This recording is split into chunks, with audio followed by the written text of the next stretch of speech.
Pada tahun 1974, di Sanatorium Glennsville di West Virginia, 3 pasien cacat yang dikenal sebagai Hilliker Brothers melarikan diri dari sel mereka dan melepaskan pasien lainnya. Bersama-sama mereka membantai para pelayan dan dokter.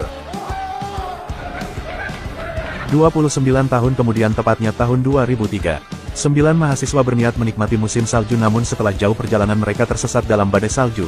Dengan sangat terpaksa mereka pun memutuskan untuk bermalam di rumah sakit jiwa yang dulunya menjadi petaka setelah 3 orang gila lepas dari penjara. Bagaimana keseruan dari kisah ini? Langsung saja masuk ke alur ceritanya.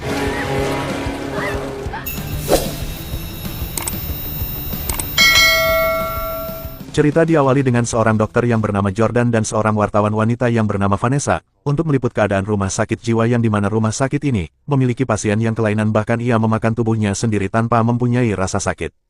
Setelah itu dokter Jordan menunjukkan data pasien tersebut kepada Vanessa, tanpa mereka sadari ternyata pasien yang bernama Ryan memperhatikan. Saat itu juga Ryan menjambak rambut Vanessa yang lagi lengah.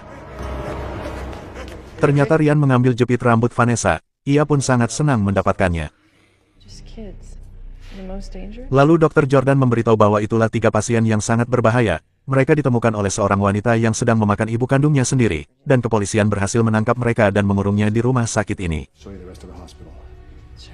Setelah mereka pergi, 3 pasien ini pun melihat Ryan yang sedang membuka sel menggunakan jepit rambut Vanessa, karena Ryan belum cukup mahir untuk membukanya. Ia pun menyerahkan jepit rambut itu kepada 3 pasien brutal, berharap mereka bertiga berhasil membukanya. Setelah berkali-kali mencoba, akhirnya mereka berhasil membuka sel yang terkunci, lalu mereka pun berjalan perlahan mendekati ruangan penjaga. Lalu mereka pun menyerang penjaga itu, dengan brutalnya, bahkan satu dari mereka menggigit lehernya dan memakan bola mata si penjaga. Mereka langsung keluar dari ruangan itu dan membebaskan tahanan sakit jiwa lainnya.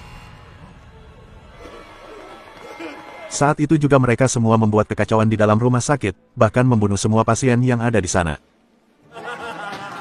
Mereka juga menangkap Vanessa yang masih ada di sana. Vanessa sangat ketakutan saat mereka ingin menyetrum dirinya dengan strum tegangan yang sangat tinggi. Vanessa pun tidak bisa berbuat apa-apa saat 3 psikopat itu melancarkan aksinya. Setelah dipastikan Vanessa mati, mereka pun keluar dari ruangan, lalu balas dendam kepada dokter Jordan yang telah mengurungnya. Dokter Jordan pun hanya bisa bilang tidak, karena tangan dan kakinya sudah diikat kawat tajam. Dokter Jordan pun akan mati mengenaskan.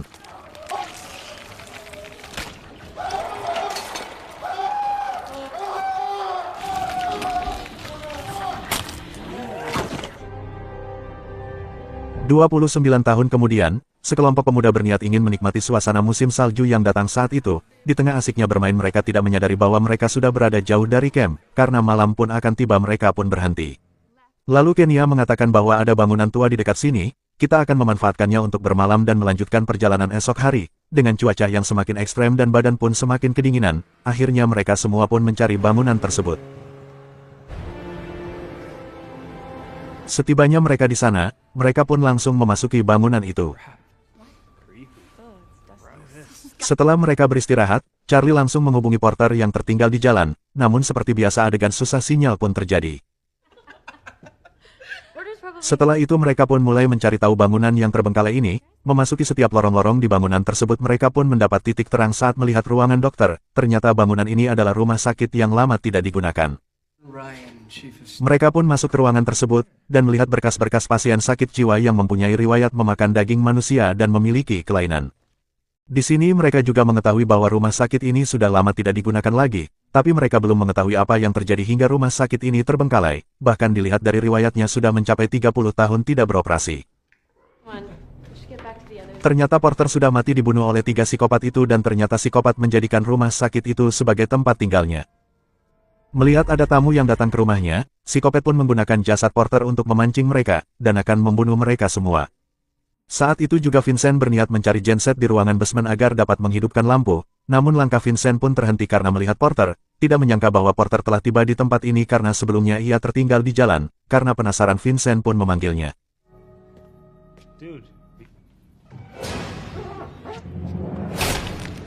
Alangkah terkejutnya Vincent saat mengetahui porter telah mati mengenaskan. Dari situ juga psikopat pun sudah ada di belakang dan langsung menusuk kepala Vincent. Setelah Vincent juga mati, psikopat pun membawa jasadnya untuk dimakan. Lalu di pagi hari, Wouter yang bangun dari tidurnya, melihat Siayang Vincent tidak ada di sampingnya, ia pun langsung memberitahu Kenya, namun Kenya menyangka bahwa Vincent mungkin sedang mandi. Lalu mereka membangunkan yang lain sekiranya melihat Vincent yang tidak ada di kamar, namun mereka semua tidak mengetahuinya, karena mereka ingin segera meninggalkan tempat itu. Kenya pun memutuskan terlebih dahulu mencari Vincent dan mereka pun akan membagi dua kelompok untuk mencarinya. Tim Kenya pun mencari di basement, karena sebelum Vincent pergi ia sempat bilang bahwa ia akan ke ruangan basement untuk menghidupkan lampu, sekiranya dapat menemukan Vincent yang mungkin ketiduran di sana. Dan tim Daniel mencari ke lobi, alangkah terkejutnya mereka saat melihat darah yang menempel di kaca. Karena penasaran Daniel pun melihat dari dekat, lalu Daniel pun memastikan bahwa ini bukanlah darah hewan. Beralih ke Walter yang menjelajahi ruangan basement, ternyata ia melihat seorang gede tinggi yang membawa Vincent. Alangkah ketakutannya Walter saat melihat ayang bebnya sudah mati. Menyaksikan hal itu Walter pun bergegas memberitahu yang lain.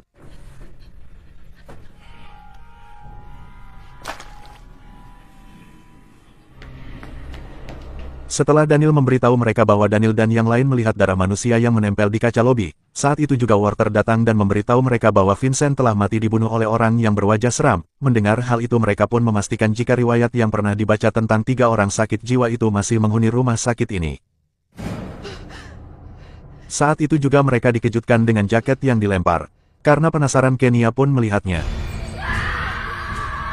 Alangkah terkejutnya Kenya saat membuka jaket itu ternyata isinya potongan kepala Vincent. Bersamaan dari itu Charlie pun terkena jebakan psikopat yang mengenai tepat di lehernya. Melihat kekasihnya tergantung, Kyle pun membantunya, dengan mendorong kakinya ke atas berharap kekasihnya itu selamat. Namun sayangnya semua sudah terlambat.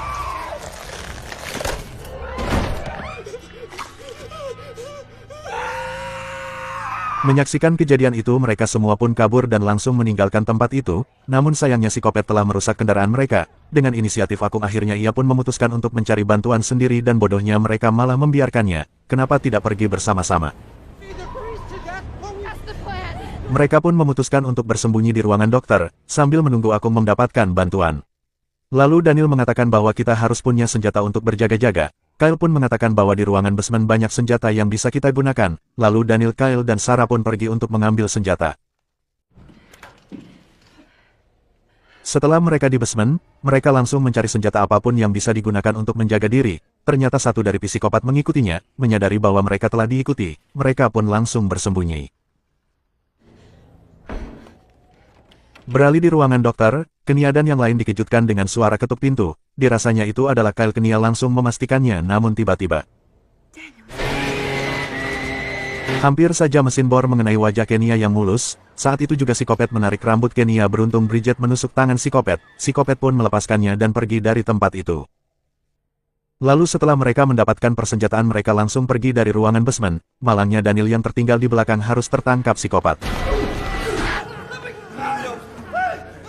Setelah Daniel tertangkap mereka pun berniat mengeksekusinya lalu mengikat tangan dan kaki Daniel dengan kawat tajam. Beralih ke Kyle yang telah sampai di ruangan dokter, Kyle pun heran melihat pintu ruangan sudah bolong. Ia langsung masuk dan memastikan bahwa para betina baik-baik saja. Setelah di dalam Kyle dan Sarah kebingungan saat Daniel tidak bersama dia, lalu Kyle pun melihatnya keluar namun Daniel tidak juga muncul. Lalu 3 psikopat itu langsung memutilasi Daniel, dengan memotong kulit dadanya. Sungguh Daniel tak kuasa menahan rasa sakit. Mendengar suara teriakan yang begitu kencangnya mereka pun memastikan bahwa Daniel sudah tertangkap, lalu mereka semua pun berniat untuk membantunya dengan cara apapun. Ternyata mereka memotong Daniel hidup-hidup. Daniel pun sangat tersiksa karena mereka tidak membunuhnya tapi membiarkan Daniel hidup dan memotong dagingnya. Lalu mereka mengolah daging Daniel di hadapannya dan memakannya. Sungguh penyiksaan yang sangat pedih. Lalu Kyle terlebih dahulu melihatnya. Alangkah terkejutnya Kyle melihat Daniel yang lagi dipotong hidup-hidup lalu mereka pun memakan dagingnya. Menyaksikan hal itu Kyle pun langsung memberitahu yang lain. Lalu Kyle memberitahu bahwa Daniel sangat tersiksa, bahkan para psikopat memotongnya dan memakan dagingnya. Dengan persenjataan ala kadarnya Kyle dan yang lain pun berniat balas dendam. Daniel yang tak kuat menahan penderitaannya pun akhirnya mati, dan para psikopat makin menikmati kelezatan dagingnya. Namun tiba-tiba Kyle langsung menyerangnya dan 3 psikopat itu pun akhirnya kabur ketakutan. Rencana mereka pun berhasil membuat 3 psikopat kabur ketakutan, dan selama 30 tahun bebas akhirnya 3 psikopat itu kembali lagi ke dalam sel. Lalu Kyle menyiram sel itu dengan bensin dan ingin membakarnya. Di sini mereka sebenarnya sudah bisa balas dendam kepada 3 psikopat itu karena telah membunuh teman-teman mereka, namun ending yang bikin kesal pun terjadi. Kenya yang merasa tidak tega pun menyuruh Kyle mengurungkan niatnya. Alangkah bahagianya 3 psikopat itu saat Kyle tidak jadi untuk membakarnya. Lalu Kenya mengatakan kita akan memperbaiki motor salju yang dirusak dan akan kita gunakan untuk pergi dari tempat ini dan menyerahkan 3 psikopat itu ke pihak kepolisian. Dengan sangat terpaksa Kyle pun mengikuti perkataan Kenya dan menjaga 3 psikopat itu. Kyle yang kelelahan pun akhirnya ketiduran, dan ternyata psikopat masih menyimpan jepit rambut Vanessa selama 30 tahun. Ia pun menggunakannya kembali setelah mereka keluar dari sel tiba-tiba. Di bawah pimpinan Kenya, mereka semua pun malah beristirahat tanpa melakukan apa-apa. Lalu untuk memastikan Kyle baik-baik saja Kenya memutuskan untuk melihatnya sendiri. Seketika lampu tiba-tiba mati, tentu saja Kenya pun ketakutan dan melihat Kyle sudah tidak ada bahkan pintu sel pun sudah terbuka. Kenya langsung memberitahu yang lain bahwa Kyle dan 3 psikopat itu sudah menghilang. Saat itu juga mereka dikejutkan dengan seorang yang wajahnya ditutup karung, lalu mereka pun berniat melawannya. Setelah orang itu tertangkap mereka semua langsung membunuhnya.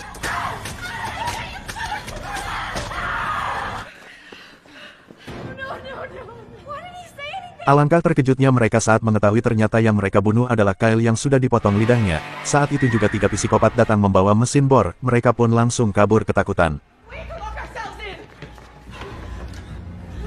Mereka kabur ke salah satu pintu keluar, mereka juga mengganjal pintu itu dengan kayu agar tidak mudah dibuka. Setelah itu Sarah membuka jendela yang dipenuhi tumpukan salju, Sarah langsung menggalinya dan satu persatu dari mereka berhasil keluar, Walter yang belum sempat untuk keluar tiba-tiba.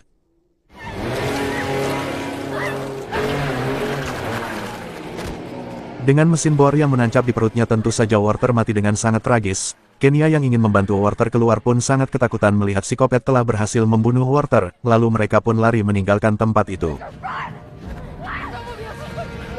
3 psikopat itu mengejarnya menggunakan motor salju, dan mengelilingi mereka. Setelah itu salah satu psikopat menangkap Bridget dan memukul Kenya, lalu psikopat pun menyeret Bridget. Beruntung ia membawa pisau dan langsung menusuki psikopat itu hingga psikopat pun melepaskannya. Setelah berhasil lepas dari psikopat ternyata satu lainnya datang dan langsung melindas Bridget. Psikopat langsung menggas motor salju itu dengan kecepatan yang sangat tinggi hingga akhirnya Bridget tewas dengan sadis. Menyaksikan hal itu Sarah pun sangat sedih melihat Bridget telah mati, lalu Sarah pun pergi dari tempat itu sampai pagi menjelang psikopat tetap memburu Kenya. Sungguh sangat melelahkan namun Kenya berusaha kabur semampunya.